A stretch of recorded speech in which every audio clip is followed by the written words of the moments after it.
utusan dari Bani Hanifah. Mereka itu datang pada tahun ke-9 sebanyak 17 orang.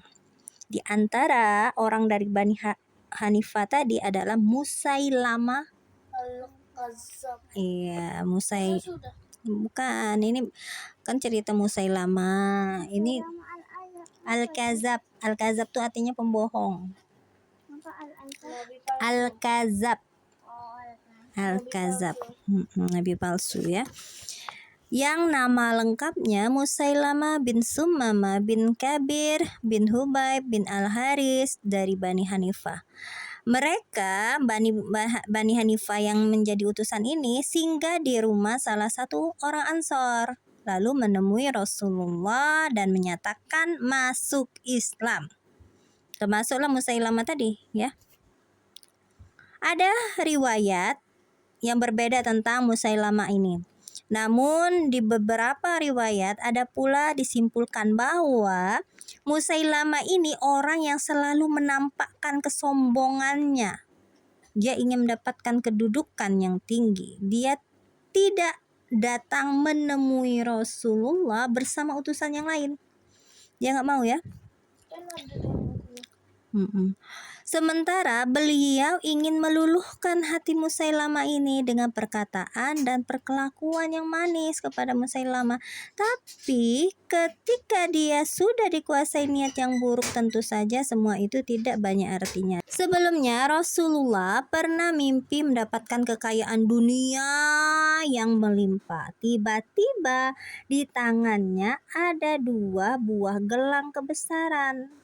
Sehingga saat itu ya terasa sangat mengganggu Rasulullah. Lalu beliau dibisiki agar meniup gelang itu. Setelah ditiup, gelang itu pun hilang entah kemana. Jadi dalam mimpi itu Rasulullah melihat 2 gelang. 2 gelang itu menunjukkan gelang-gelang kebesaran, maksudnya itu punya nilai yang lebih kayak gitu ya, nilai yang lebih, bukan sekedar gelang saja. Tapi ada yang membisiki, seolah-olah dalam mimpi itu Rasulullah tuh dibisiki, tiuplah. Lalu ditiupilah dan gelang itu hilang. Lalu beliau menafsirkan bahwa 2 gelang tadi adalah 2 orang pendusta. Pemimpin Bani Hanifah yang pendusta yang akan muncul sepeninggal beliau. Jadi ketika Rasulullah sudah meninggal, maka akan muncul 2 pendusta yang tadi. Dengan sikapnya yang sombong, Musailamah berkata, "Jika Muhammad mau memberiku suatu keputusan sepeninggalnya, maka aku akan mengikutinya." Lalu beliau menemui Musailamah yang bersama rekan-rekannya, lalu terjadilah percakapan. Musailamah berkata, "Kalau memang kau menghendaki, biarkan antara dirimu dan urusan ini, lalu serahkan kekuasaan ini sepeninggalmu." Maksudnya itu menyerahkan kekuasaan yang telah dicapai oleh Islam tadi di mana-mana tadi untuk Musailamah, kayak gitu ya. Lalu beliau menjawab, "Jika engkau meminta kekuasaan seperti ini, maka aku tidak akan memberikannya kepadamu. Sesekali engkau tidak bisa mencampuri urusan Allah. Jika engkau berpaling, niscaya Allah akan membunuhmu. Demi Allah, aku melihat dirimu adalah orang yang kulihat dalam mimpiku. Dan ini adalah Sabit yang akan mengikutimu dan meninggalkan aku." Nah, jadi Sabit itu juga akan mengikuti Musailamah. Dia akan keluar dari Islam. Ya, kalau Rasulullah bilang kayak gini ya. Benar. Apa yang telah disabdakan Rasulullah tadi, setelah pulang dari Yamamah, Musailamah terus memikirkan kedudukan dirinya sampai ia membuat pernyataan untuk bersekutu dengan Nabi dan ia menyatakan dirinya sebagai nabi setelah perang dari Yamamah. Ya. Jadi mengatakan bahwa dia nabi. Dia menyatakan dirinya sebagai nabi, membuat beberapa keputusan tersendiri, menghalalkan khamar, zina bagi kaumnya, tapi juga tetap mengakui Nabi Muhammad sebagai nabi. Kaumnya terperdaya dan mereka pun mengikuti dan bergabung kepada Musailamah hingga kedudukannya semakin tambah populer. Ia mendapatkan julukan Rahman Yamamah karena kemapanan kedudukannya di tengah kaumnya. Dia juga menulis sebuah surat yang ditujukan untuk Nabi Muhammad yang berisi, "Aku bersekutu denganmu dalam agama ini." Bersekutu itu artinya berteman ya. Nah, jadi maksudnya itu mendapat karena merasa bersekutu itu sama Musailamah mengakui Nabi, jadi pengikutnya juga ngikut kayak gitu ya. Jadi orang percaya aja dengan Musailamah. Kami mendapat separuh bagian dan separuhnya lagi bagi Quraisy. Lalu beliau mengirimkan balasan kepada Musailamah. Innal arda lillahi yuwirisuha may yasha'u min ibadihi wal 'aqibatu lil muttaqin. Artinya, sesungguhnya bumi ini kepunyaan Allah, dipusakakannya kepada siapa yang dikehendakinya dari hamba-hambanya, dan kesudahan yang baik adalah bagi orang-orang yang bertakwa.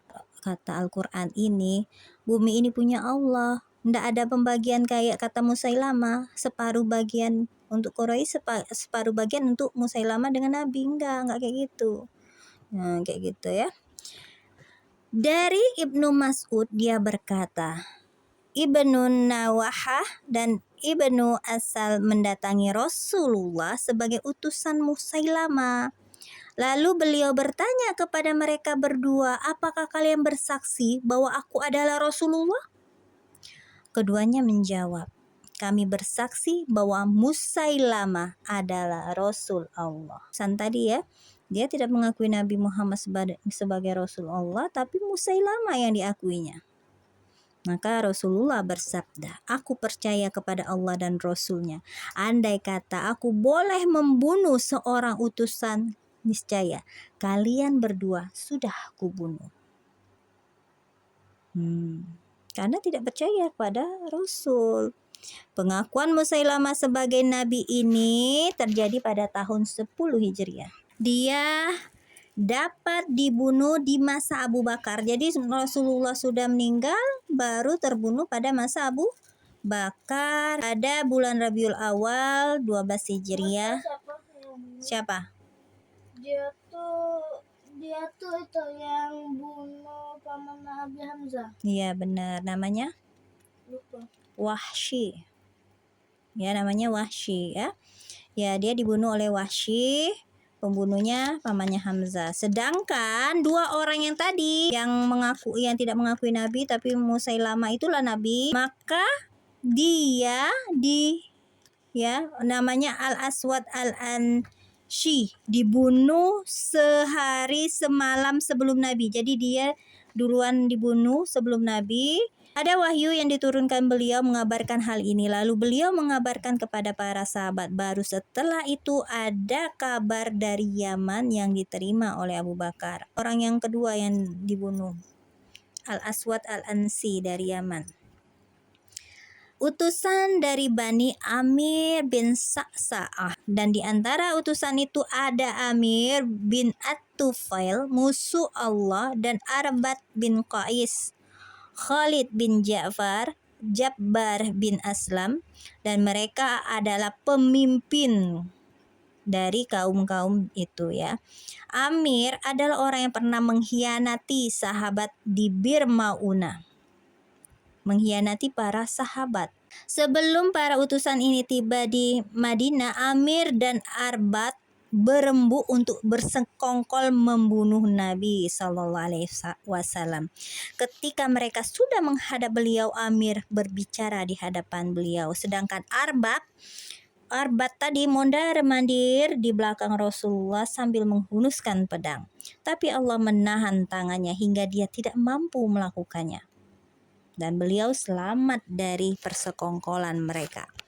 Lalu Rasulullah mendoakan kecelakaan bagi mereka. Dalam perjalanan pulang, Allah mengirim petir yang menyambar Arbat dan ontanya hingga dia mati dalam keadaan hangus tersambar petir. Sedangkan Amir sakit di tenggorokan saat singgah di rumah seorang wanita dari Bani Salul. Sebelum meninggal di sana, dia berkata, "Apakah aku terkena penyakit tenggorokan seperti yang biasa menjangkiti anak onta di rumah seorang wanita dari Bani Fulan? Bawa ke sini kudaku." Lalu dia naik ke punggung kuda dan akhirnya ia mati saat berada di punggung kuda itu. Nanti dalam keadaan yang tidak baik semua. Yang tadi tersambar petir, yang ini di atas punggung kuda dalam keadaan sakit tenggorokan, ya. Utusan dari Tujib. Para utusan ini datang membawa sodakoh kaumnya dari kelebihan kebutuhan mereka. Para utusan ini berjumlah 13 orang. Mereka bertanya tentang Al-Quran dan Sunnah untuk dipelajari. Mereka tidak lama di Madinah. Ketika beliau memberikan bekal perjalanan untuk mereka, mereka mengirimkan seorang pemuda yang sebelumnya mereka tinggal di dalam kemah. Maka pemuda itu menghadap Rasulullah dan berkata, "Demi Allah, tidak ada yang membuatku sibuk tentang urusan negeriku, melainkan hendaklah engkau berdoa kepada Allah agar mengampuni dan merahmatiku serta menjadikan kekayaanku ada di dalam hatiku." Maka beliau berdoa seperti itu hingga pemuda itu menjadi orang yang paling merasa puas menerima keadaan. Dia tetap teguh dalam Islam ketika banyak orang keluar dari Islam. Bahkan dia aktif memperingatkan kaumnya, menasehati, memerintahkan agar mereka tetap teguh. Dan para utusan ini bertemu lagi dengan Rasulullah pada Haji Wada tahun 10 Hijriah. Dan Haji Wada itu adalah haji terakhir.